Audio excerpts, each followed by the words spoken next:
I walked into my kitchen at 3:15 on a Tuesday afternoon and found my mother-in-law telling my 12-year-old son that I didn't really love him the way a real mother should.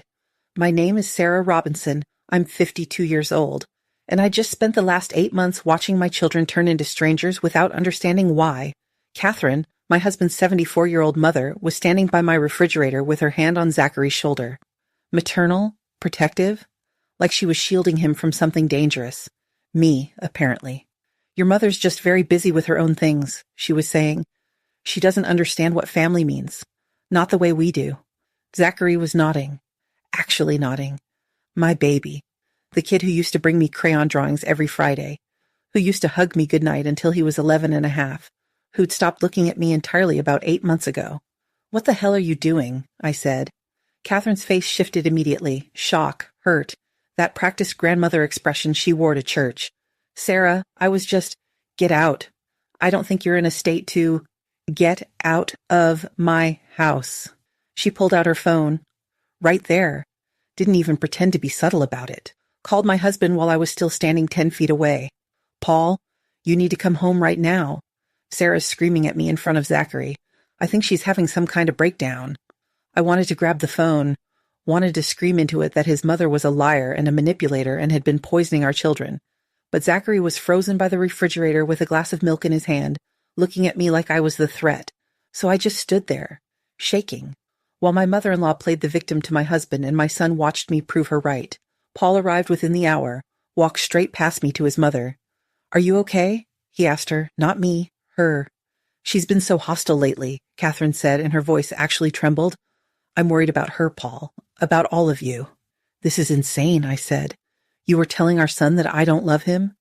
I was having a private conversation with my grandson about his feelings, Catherine said, which he came to me about because he can't talk to you. Paul looked at me, not her. Me. Is this really necessary? She's just trying to help. Help? You've always been jealous of my mother's relationship with the kids, Paul said. The words came out smooth, rehearsed, like he'd been practicing them. You need to stop causing drama. 8 months. That's how long it had been since my children started pulling away. My daughter Melissa, 16 now, used to tell me about her day, about the girls at school and the boys she liked and the teachers who annoyed her. Then one day she just stopped. When I asked her what was wrong, she snapped that Grandma understood her better than I ever could. My middle son Dylan, 14, had played baseball since he was 7. I went to every game, every single one, until this season when he told me he didn't want me there anymore. Just like that. No explanation.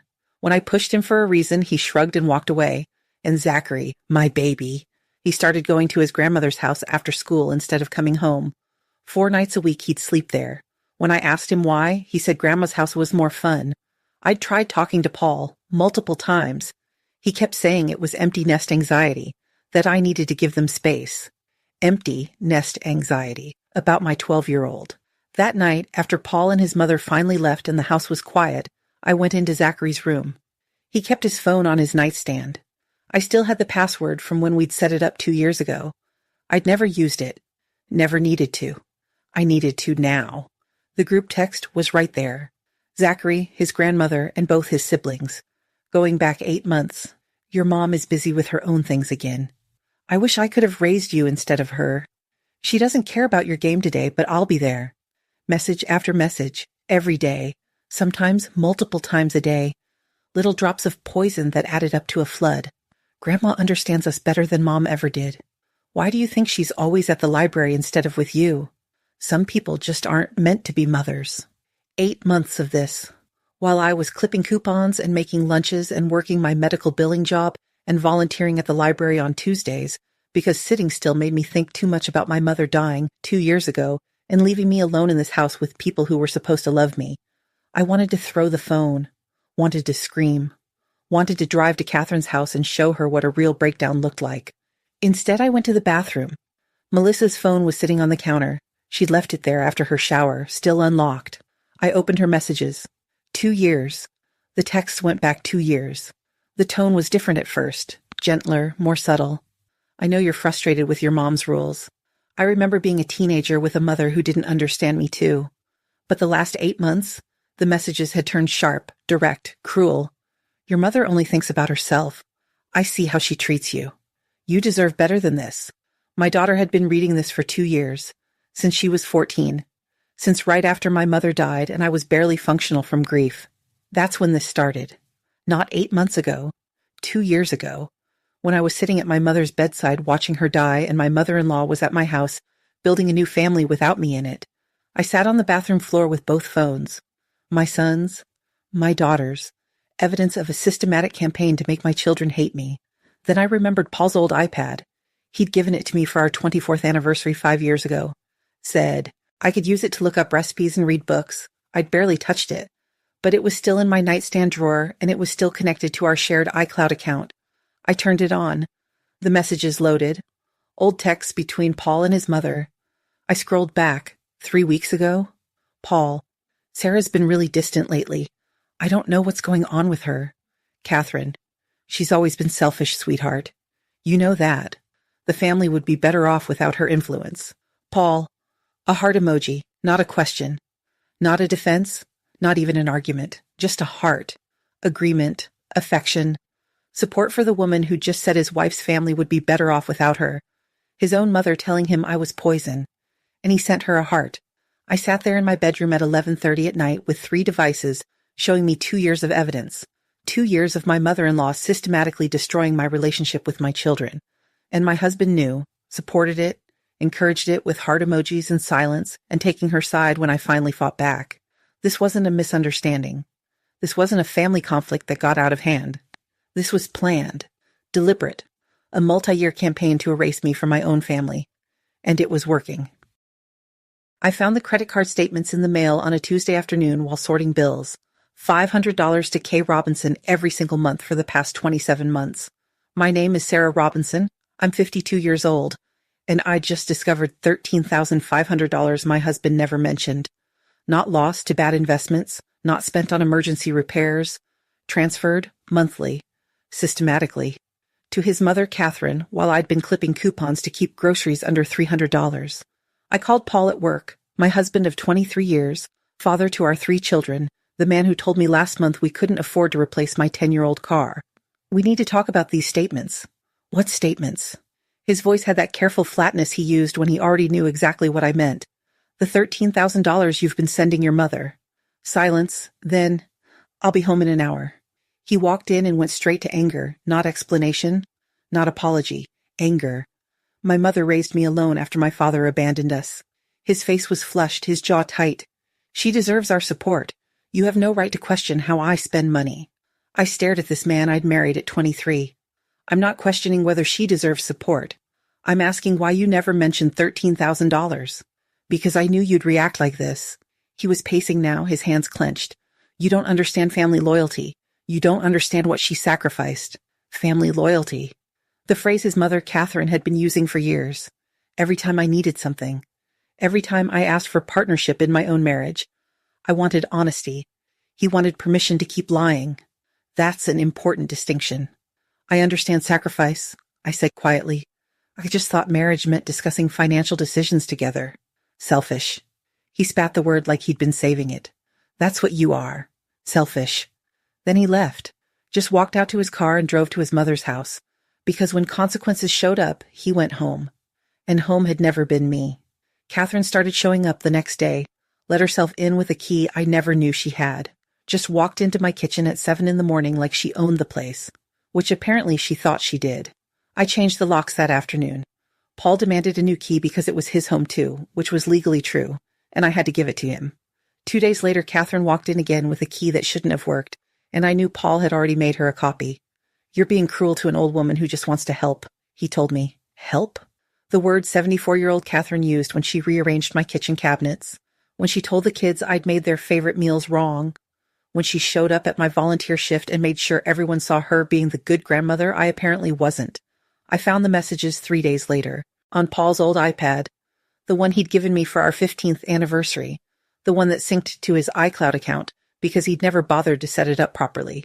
Messages from 2 years ago, an entire conversation thread with a name I didn't recognize. Jessica from his office, 6 months of messages, meeting for lunch, meeting for drinks, meeting at a hotel downtown that cost more per night than we spent on groceries in a month. My hands shook as I scrolled. The iPad felt slippery against my palms, but it wasn't just the affair messages that made me sick. It was the other thread, the one between Paul and his mother, the one where he told her everything. Mom, I don't know what to do. Sarah's been so distant since her mother got sick. Of course she has, honey. She's let herself go. She stopped being present in the marriage. I met someone at work, someone who actually sees me. I understand why you need that comfort. Sarah's at fault here. She abandoned you emotionally. But you should end it quietly. Don't blow up the marriage. Think of the children. You're right. You always are. I know this has been hard on you, my boy. Your wife should have been there for you, not at that hospice every day. I read those messages 3 times. Then I ran to the bathroom and threw up. My mother had been dying. 2 years ago.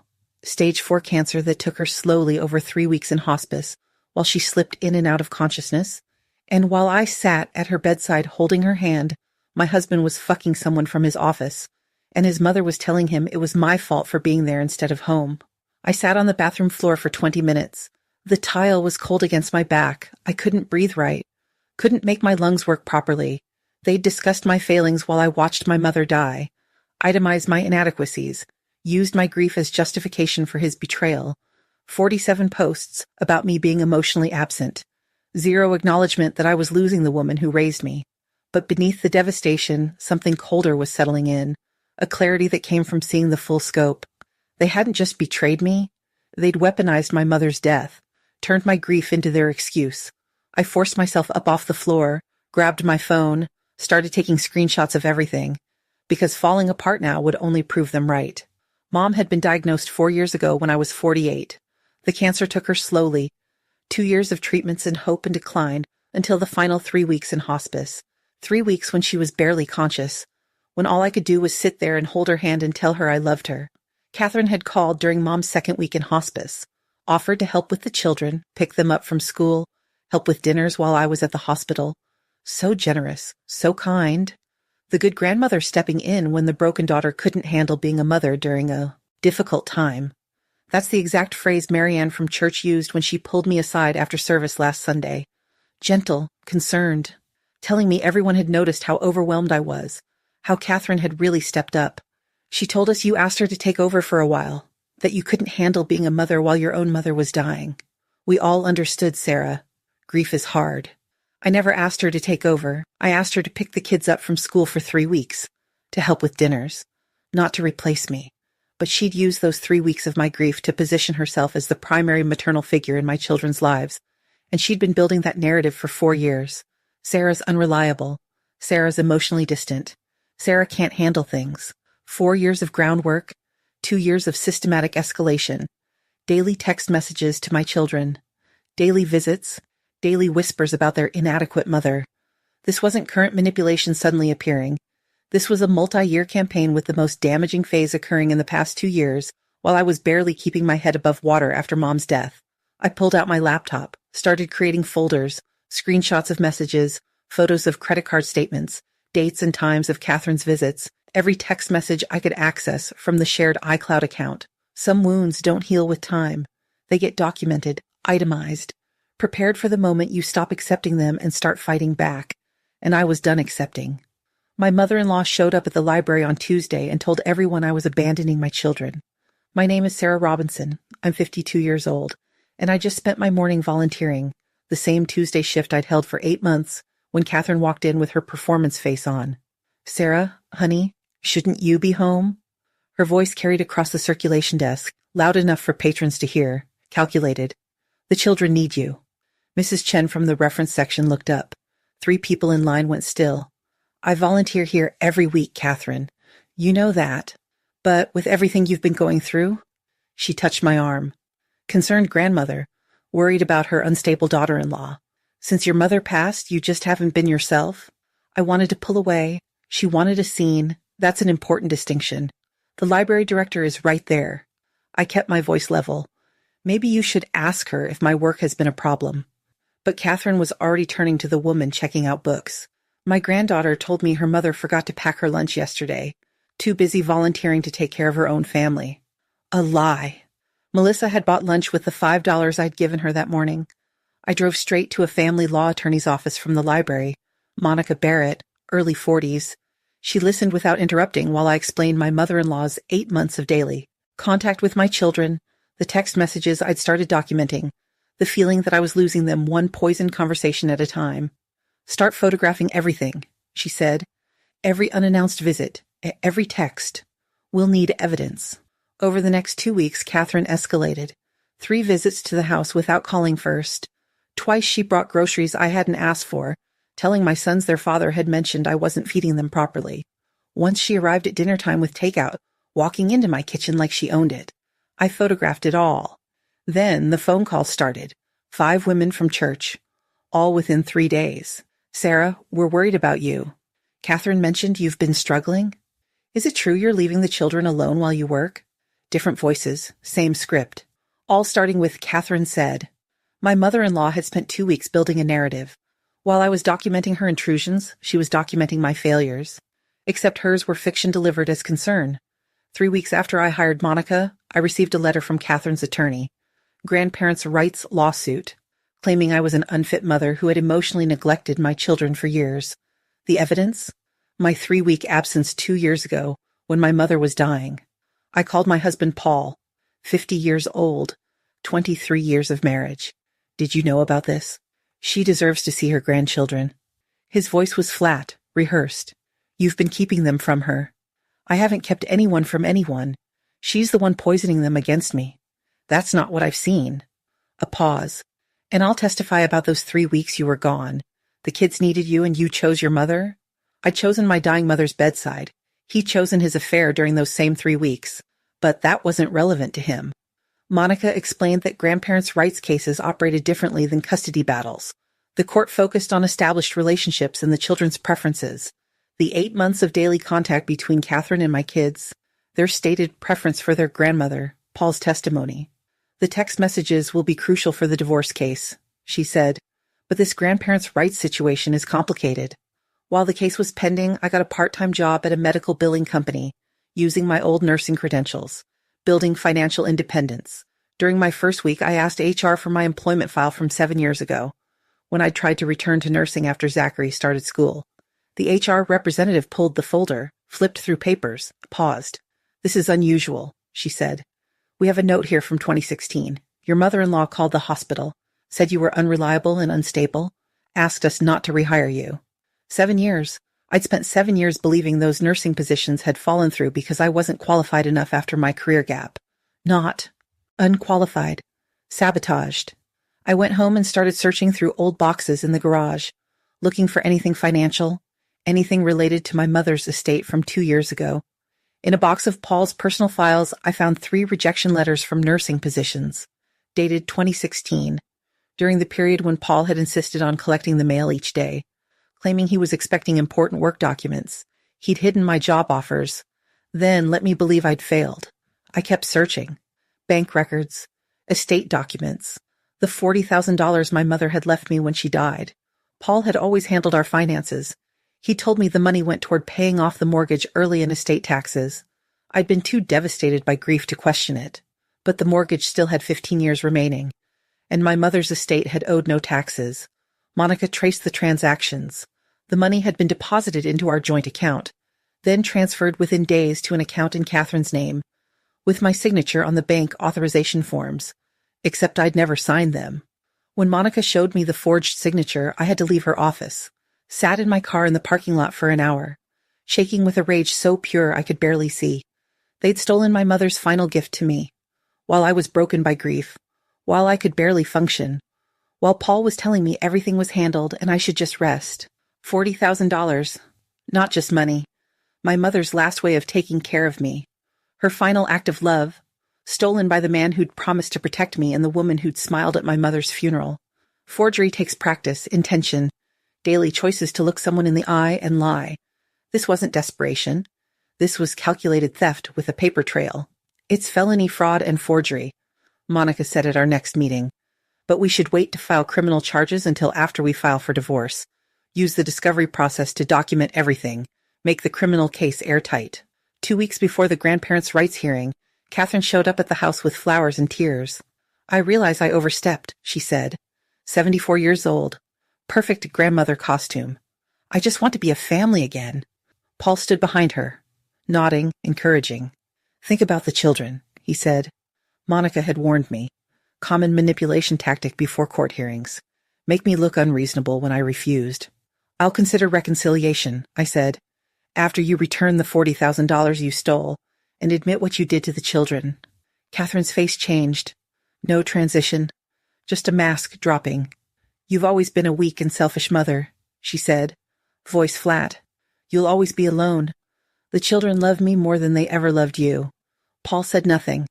Not one word in my defense.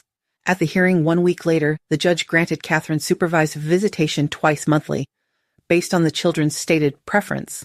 The established relationship. Paul's testimony about my emotional distance. I lost badly. Several families at church stopped speaking to me afterward, because when grandmothers cry in court about grandchildren they love, people believe them. When mothers try to explain manipulation and poison, people see bitterness. 3 days after the court loss, a CPS caseworker showed up at the house. Someone had reported neglect, unsafe home conditions. The inspection found nothing wrong, but I stood in my living room watching this stranger photograph my kitchen, my bathroom, my children's bedrooms, and I knew exactly who had made the call. Pattern recognition. Catherine escalated after every time I tried to protect myself. I need to protect my finances, I told Monica afterward, before filing for divorce. Leave the joint accounts untouched for now, she said. Document any suspicious activity. It'll strengthen the case when we need it. $73,000 in our joint account. 2 years of combined savings. Money I'd helped earn. Vulnerable, exposed, but building evidence for when I'd need it most. I wanted safety. They wanted control. That's the distinction I should have seen years ago. 2 weeks after the CPS visit, my husband drained our joint bank account. $73,000. Gone. Not lost to bad investments or emergency expenses. Transferred. Moved to an account with only his name on it while I was at work processing medical insurance claims for $9 an hour. My name is Sarah Robinson.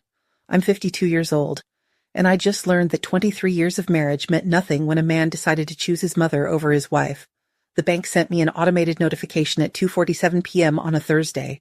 Account balance, $43.18. I stared at that number on my phone screen during my break. $43.18. The 18 cents was probably interest from before he started stealing. I called my attorney from the parking lot. They documented the balance before the withdrawal, Monica Barrett said. She was in her early 40s, direct, and had seen worse. His unilateral action will work in your favor during divorce proceedings.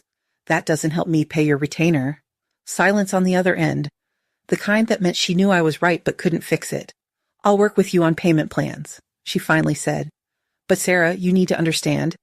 This is going to get worse before it gets better. She had no idea how right she was. I found the support group by accident. A flyer at the community center while I was looking for food pantry information, because $73,000 disappearing meant reconsidering whether groceries or electricity mattered more. Support group for women. Dealing with family manipulation. Tuesdays at 7. 4 other women sat in those plastic chairs that first night. All of us with coffee and styrofoam cups and exhaustion in our eyes, and mothers-in-law who'd decided we weren't good enough for their sons. The woman directly across from me was maybe 40, dark circles under her eyes that matched mine. My mother-in-law turned my children against me over 6 years, she said. Her voice was flat, practiced, like she'd told this story enough times that emotion had worn off. She also stole money from me, forged my signature on documents. By the time I figured it out, my kids wouldn't speak to me. I wanted her story to be different. They wanted theirs to be unique. That's an important distinction. We started meeting weekly at a diner, just the two of us, researching legal options over coffee that got cold, while we compared notes on how our families had systematically destroyed us from the inside. I worked double shifts at the medical billing company, 16-hour days processing insurance claims until the codes blurred together and I'd fall asleep on my apartment couch still wearing my shoes.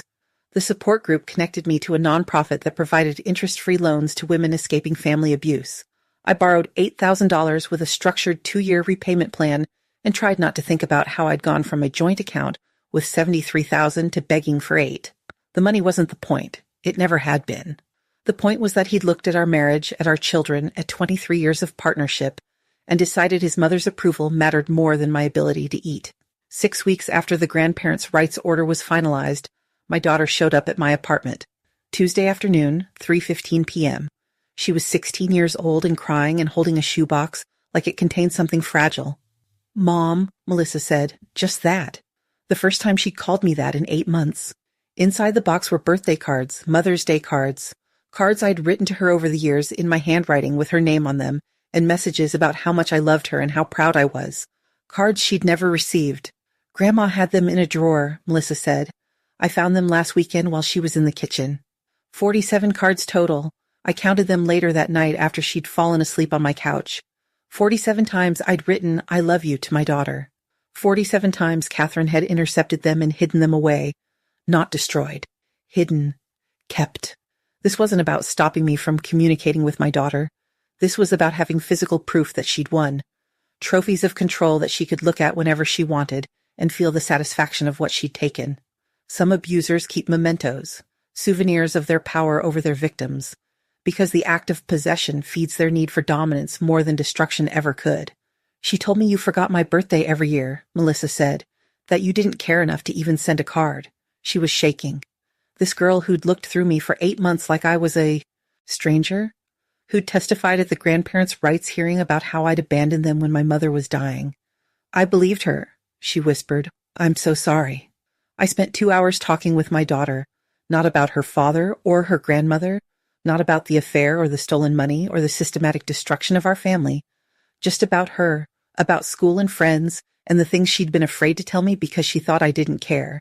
I wanted to scream. They wanted me to break. I chose my daughter instead. "Can I stay here?" she asked finally. "Can I live with you?" "Yes," I said. "Always yes." My attorney filed divorce papers 3 days later. The documentation was extensive. The affair, complete with messages spanning 6 months, while I sat at my dying mother's bedside. The systematic parental alienation that had been building for 2 years, with a foundation of reputation destruction going back longer. The stolen $40,000 inheritance with forged signatures and Paul's knowing participation in the fraud. The career sabotage from 7 years ago when he intercepted my nursing job offers. All of it. Documented, dated, proven. "We can also file criminal charges," Monica said.